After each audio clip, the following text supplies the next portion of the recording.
Oke, jadi untuk plasenta manual ini sebenarnya kalau kompetensi bidan itu hanya sampai pada level 3. Jadi level 3 itu di bawah supervisi. Jadi plasenta manual yang dikerjakan bidan sebenarnya itu kalau kondisi plasentanya itu ini ya, retensio plasenta yang ada perdarahan aktifnya.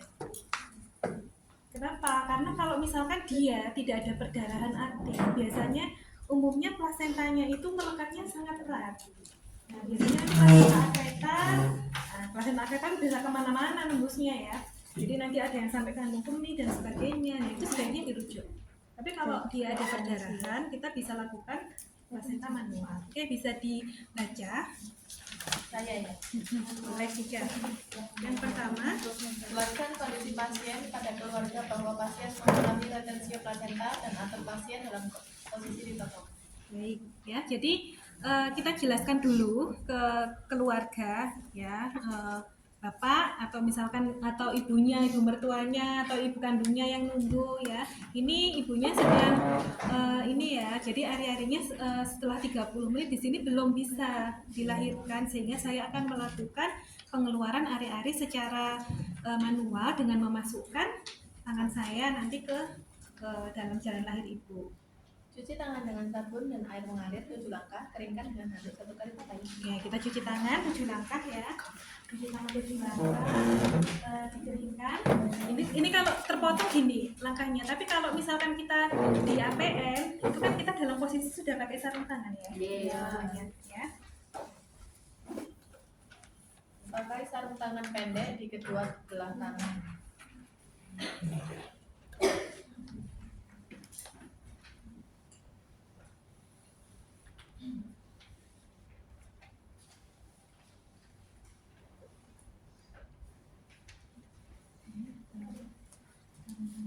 Nah, ini kalau dalam posisi dalam setelah pertolongan persalinan kita sudah dalam posisi menggunakan sarung tangan, tapi masih pendek. Nanti baru yang kita gunakan sarung tangan obstetrik ya. Oke. Langsung infus RL dan masukkan analgesik Provenil. Ya, infus ya, nggak usah diulangi pemasangan infus, sudah bisa kan? Iya. Kepala wis semester 6 masuk guys, infus ya. Kita pasang infus. Nah, atau biasanya kadang infus itu sudah terpasang di awal. Ya, pada saat ibu infarto kadang sudah dipasang ya, tapi kalau belum kita pasang infus.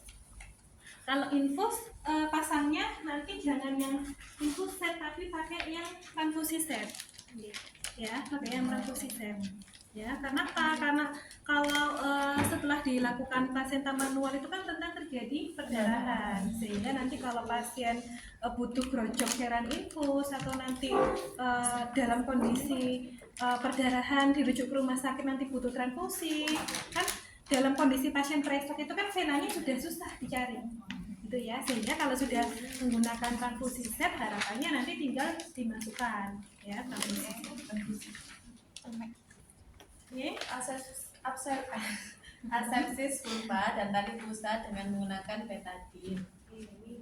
Ini betadine mana ya? Belum ada ya. Kapas.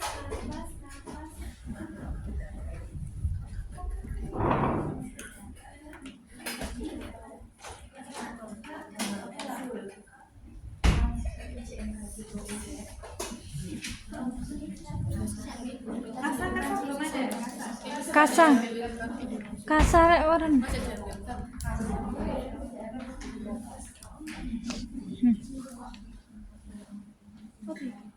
Betadine. Asepsis ndek tali pusat tinggal betadine. Mbak kasa.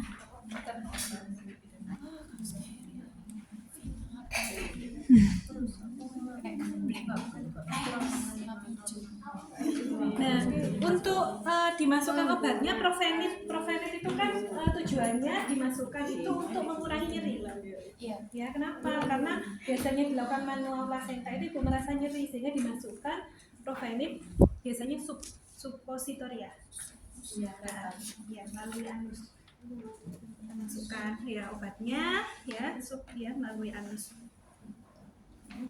Oke. Kemudian kita menunggu kasa. Oke.